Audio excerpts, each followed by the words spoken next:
నమస్కారం V3 news కు స్వాగతం. లక్ష్యం సమాచారం. కర్నూలు జిల్లా డోన్ మండలం గుమ్మకొండ గ్రామంలో ప్రభుత్వ సహాయం కొరకు ఎదురు చూస్తున్న కంటి చూపు లేని చిన్నారులపై V3 న్యూస్ స్పెషల్ స్టోరీ.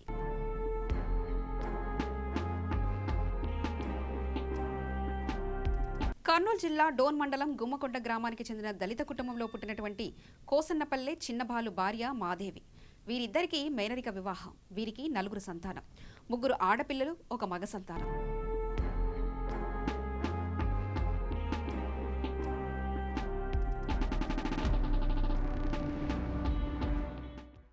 దినసరి కూలి చేసుకుంటూ కుటుంబాన్ని పోషించుకోవాలని, అందులో 2 పిల్లలు అశోక్ 11 సంవత్సరాలు, లక్ష్మి 6 సంవత్సరాలు. కంటి చూపు సరిగ్గా లేదని రాత్రి చీకటి పడితే 2 పిల్లలకు తల్లి సపర్యలు చేయాలి.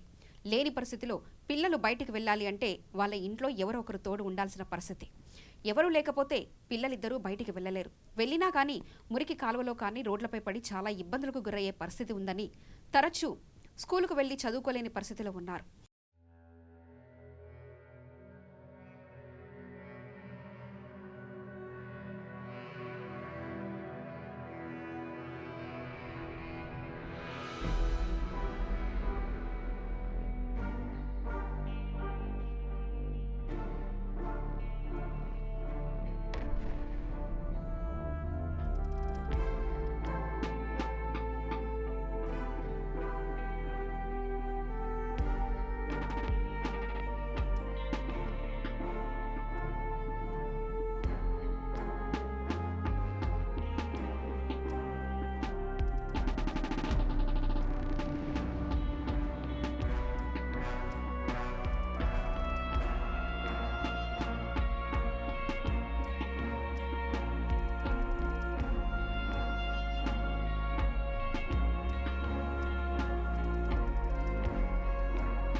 అశోక్ ప్రస్తుతం ఇప్పుడు 4వ తరగతిలో చదువుతున్నాడు. అక్షరాలు కనబడని పరిస్థితిలో ఉన్నాడు.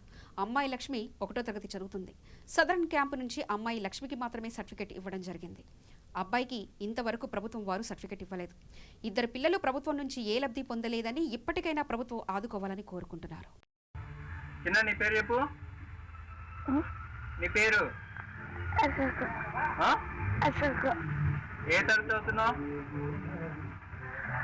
ఎన్నో తరగతి? నువ్వు ఎన్నో తరగతి?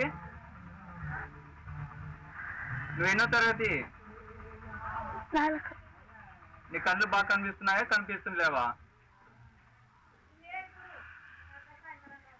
కనిపిస్తుండలేవా? రాత్రి కనిపిస్తా, పొద్దున కనిపిస్తా నీకు?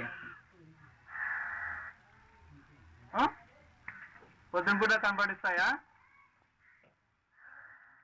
నా పేరు కొసినపల్లి చిన్నవాళ్ళు. నాకు 4 పిల్లలు. 4 పిల్లల్లో 3 ఆడపిల్లలు, 1 కొడుకుకి 11 ఏళ్ళు. సౌరం క్యాంపు పెట్టుకోండి. అవి ఇంతవరకు మాకు పింఛన్ రాలేదు. నా పిల్లలకి సూపు కానరాదు. 2 బాగుంది, 2 బాగాలేదు. వాళ్ళిద్దరికి, నా కొడుకు 11 ఏళ్ళు, నా బిడ్డకి 6 ఏళ్ళు. వాళ్ళిద్దరికి సూపు తక్కువ ఉంది. వాళ్ళకి బయటికి పోయినా, ఎక్కడికైనా పోయినా మేము ఒక మంచిగా ఉండాలి వాళ్ళ కోసం. వాళ్ళకి అసలు ఎవరైనా కింద పడతారు. వాళ్ళు ఎట్టంటే అట్టనే